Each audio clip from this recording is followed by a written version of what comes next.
After watching reading the transcripts from the Diddy trial today, I think Diddy's coming home. Bruh, the whole time watching this, I'm like, Diddy, you different. Not in a good way though, like evil. You ain't just toxic, you kind of demonic. That ain't boyfriend behavior, that's predator behavior. But let's keep it real. After hearing Cassie's story, after hearing all the male escorts that they had walk around the courtroom today, me personally, I didn't walk away feeling like Diddy was a trafficker. And that's the problem. That's where it gets dangerous. Because trafficking, that's exactly what he's being accused of. But somehow, folks ain't seeing it like that. And that disconnect, that's the real issue. Prosecutors ain't even sugarcoating it. They laid it out straight. Diddy wasn't just wildin', he was criminal. They say this man was coercing women he was dating, flying them across state lines and even out of the country, just to set up these twisted little rendezvous. This ain't no party lifestyle. They calling it trafficking. Here's where it gets messy. They're not saying Diddy was flying out 1,000 random IG models on some transactional freak-off vibes, which is what most of us thought.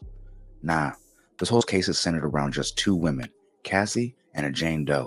And both of them, they wasn't randoms. They were his actual girlfriends, like long-term, day-to-day. They wasn't side pieces, they was locked in. Diddy's lawyer came out swinging in their opening statements. They straight up said, if this was a domestic violence case, cool. He did that. He's guilty. No debate. But then they pivot. This ain't about putting hands on Cassie. This trial is about trafficking. They trying to draw a hard line. Like, yeah, he might have been abusive, but he ain't no trafficker. Even though both women he's accused of exploiting, they weren't strangers. They were his girlfriends. What's wild is they're not even charging Diddy for flying out or paying the male escorts he had involved with him and Cassie. Why? Because technically, Diddy never paid him. He ain't hand over no money directly, so the feds can't touch that part. He orchestrated it, but since there wasn't no cash in his hand, that part gets overlooked. One of the male escorts, a dude named Daniel Phillips, took the stand today and said straight up, Cassie paid him. She handed him $4,000, used their credit card, and booked him through their company site. Every dime, every transaction, Cassie handled it. Diddy never touched a dollar. Now, yeah, they trying to say Diddy was just paranoid about getting caught, so he let Cassie handle the money side. But at the end of the day, you can't charge him for paying or transporting dudes he never actually paid. The feds ain't got no paper trail to him. Phillips even said, yo, sometimes I don't even charge him. He just pulled up off the strength, happy to be in the same room with Cassie and Diddy. He said Cassie was so bad, he felt like he hit the lotto, called her one of the baddest he ever been with. So a few times, dude just did it all vibes. No money, no pressure, just wanted to be around. The only type of payment they even bring up is Diddy buying Cassie gifts, taking her shopping, or breaking her off some cash. And now the feds trying to flip that like, oh, he gave her money so she'd do this, so that makes it trafficking. Man, what? Bruh, if that logic holds, every man in America just caught a Fed case. Imagine a world where you buy your girl a Birkin bag, and next thing you know, they call it organized crime because y'all hooked up later. That's not a slippery slope. That's a trap door. You blink wrong and boom, you're a trafficker now? Wild. Yeah, Diddy? Straight up trash as a human being. Ain't no pass for putting hands on Cassie. Just for that act alone, you should be in a cell. But trafficking? Now that's a whole different charge. And based on what's out there, it don't really line up. Especially because when both women are saying the reason they went along with it was because they didn't want Diddy doing it with someone else. That ain't coercion. That's twisted love, manipulation, maybe. But that ain't no RICO-level operation. Cassie got on the stand and said, yeah, she didn't want to do it. She felt stuck, like she couldn't say no. She didn't have the words back then to explain how trapped she felt. And when she finally told Diddy she ain't want to be a part of it, she was scared he'd just go and do it with somebody else anyway. So it was like, either suffer through it or get replaced. Ain't no real choice in that. And this is what a lot of women do when they're in love. They try to please their man. Diddy told Cassie, this is my fantasy. I want you to do this with me. So she agreed. Not because she was into it, because she loved him. She thought it was a one-time thing. At first time, even the escort said it looked like Cassie was enjoying it. Laughing, vibing, calling it her birthday gift. So now it's like, is this really trafficking? Or just a messed up situation between two people in power imbalance and bad love? Bruh, let's not forget, this dude's a certified panty dropper by profession. That's his career, getting women in the mood. So while he undressing, Cassie hit him with, it's my birthday, like she was a gift for her. Straight up, she was into it. He even said she looked like she was having a good time, feeling it in the moment. But the whole time, she thinks it's a one-time favor, not some new twisted routine.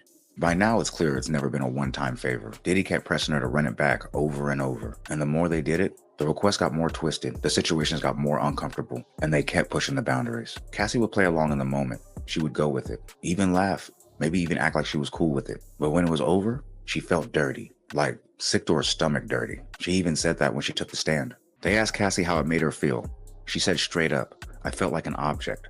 Like I was just there for men to gawk at. And get this, Diddy wasn't even always in the room.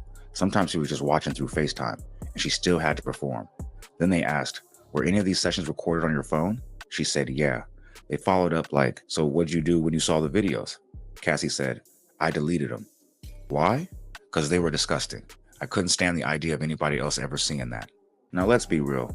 Most people feel a little gross after they've had a night of wilding out. Even dudes. You watch some next level filth? After it's over, you're sitting there for a second feeling a little ashamed. That's what Cassie was going through. And when we talk about the type of stuff that was going down in these recall sessions, she had every reason to feel disgusted looking back. But here's the thing. She still ain't stopped. Why? Because she didn't want Diddy to do it with somebody else. Even when she texted saying she didn't feel like doing it anymore. He'd push back, and she backpedaled every time. So even the message they got of her trying to set boundaries, she walked him back in the very next email. So Cassie texts Diddy like, I really need to F. And Diddy kind of throws it back at her like, wait, I thought you ain't want to do this no more. You said that before. She hits him back like, I'm so predictable, basically saying, I know, I said I was done, but you know I'd come back. Then they ask her, what did you mean by that? And she admits, he knew she didn't want to do the freak sessions no more, but she folded. She went against how she felt just to stay next to him. She didn't want to do it, but in her mind, that was the price of keeping Diddy around. And that's the twisted part of this whole situation. Let's be clear. Diddy's a foul guy. He 100% took advantage. I truly believe he knew deep down she was uncomfortable, but he didn't care. He let it rock because he knew she'd do whatever just to make him happy. And he kept pressing because he knew she'd come back. Diddy knew she didn't want to keep doing it. She felt disgusted after, but didn't say no because she didn't want to lose him. And he used that to his advantage. And that's pretty foul. But is that trafficking? Because that's the question. Does that really add up to 30 plus years in the feds? I don't think so. He should definitely be locked up for putting hands on her. But he's not on trial for that. He's being charged with trafficking. And from what we've seen so far, it don't look like that. Yeah, the situation's getting dark. Cassie even told the escort to pee on her to please Diddy. But if she made the ask herself, at what point is that free will, not coercion? Allegedly. So he's like, every single time he got the phone call, it was from Cassie. The way that he met them was through his boss. So his boss came to him one day and said, look, I have this couple who wants to do something for the wife. It's a bachelorette party. They need a male stripper. They didn't have a male stripper, so he went. He shows up in an NYPD t-shirt and he says, Cassie opens the door. She's in red lingerie. She's in a wig, dark glasses, and pumps. And she's like, listen, your boss told me that I'm supposed to give you $200. And this is what he's alleging. And instead, she gives him $4,000. She's like, I want to explain to you what's about to happen. So this is not a bachelorette party. My husband likes to do special things for me. He wanted to do this for my birthday. He just wants us to like rub baby oil on each other and, you know, just kind of like get familiar with each other. And whatever happens from there, if you're comfortable, I'm open to it. It gets crazier. But here's the reason why Diddy was never hit for trafficking charges with the male escorts. Cassie's the one who paid him. And you gotta really pay attention here. Cassie didn't pay them for sex. Cassie paid them to rub oil on her. Whatever happened after that, that's off the clock, technically. It's the oldest trick in the book. Here's your fee for the massage. And if anything else happens afterwards, well, yeah, no.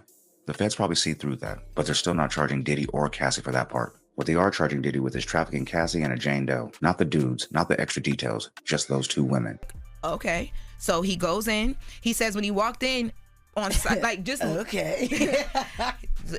he literally said Cassie was one of the most beautiful women he ever seen in his life. He couldn't even believe that it was happening like this. So he walks in and he alleges that Puff was there sitting in the room, but you couldn't tell it was him because he had a bandana tied around his face and he had a hat on and he was sitting in the corner. So he randomly was just like recounting their experiences, and he just came out and said, yeah, like, because they were asking him what are some of the things you would have to do. He said, well, one time Cassie asked me to, urinate on her, on her, and now we all gasping like, oh, wait, because the prosecutors. Oh, so Cassie asked him, not Diddy. Exactly, because the prosecutors opened up that literally probably like 15 minutes before that. The prosecutors were like, Cassie is going to tell you that Diddy allegedly made this escort urinate on her.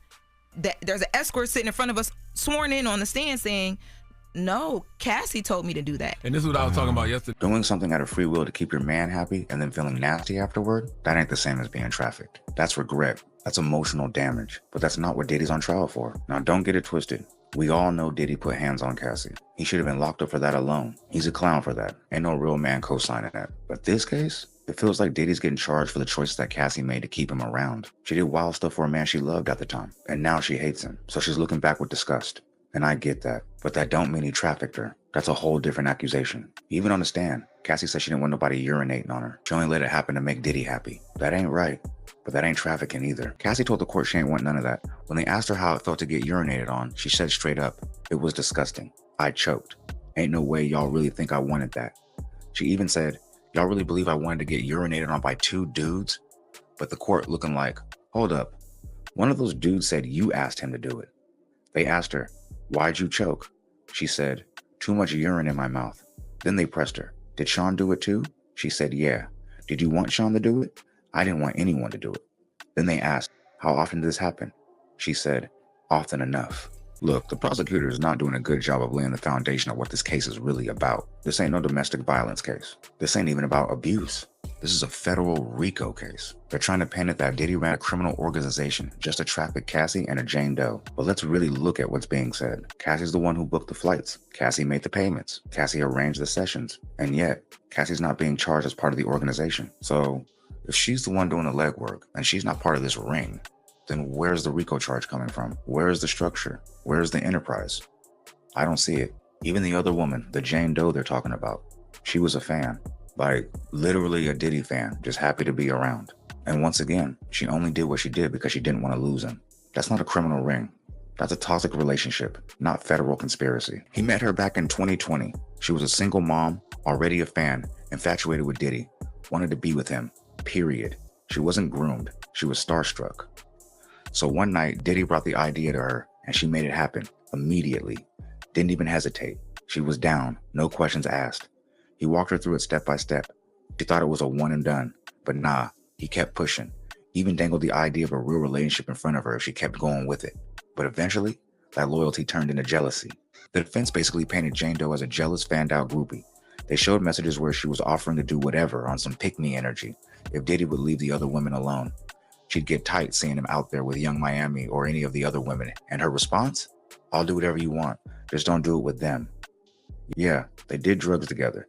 Yeah, they got into wild stuff together. But if she's willing and eager, just so she doesn't lose Diddy, is that trafficking? Or is that another example of Diddy using his influence to manipulate women emotionally? Don't get it twisted. He took advantage. He knew they weren't fully comfortable, but they'd go along with it just to keep his attention. That makes him a trash human being, but not a criminal by law. Yo, even veteran courtroom reporters start speaking up like, yo, we don't know what angle the prosecutors are taking right now. It's like they fumble every chance they get, wasting time trying to push this domestic violence narrative. And we get it. The whole world know how foul Diddy is. We know he put hands on women, but that ain't news. Because once again, this is not a domestic violence case. This is a federal trafficking case. And one reporter even posted a video saying exactly what I'm saying, that the prosecutor is all over the place and the case is losing weight day by day. Oh, but I hate to say it.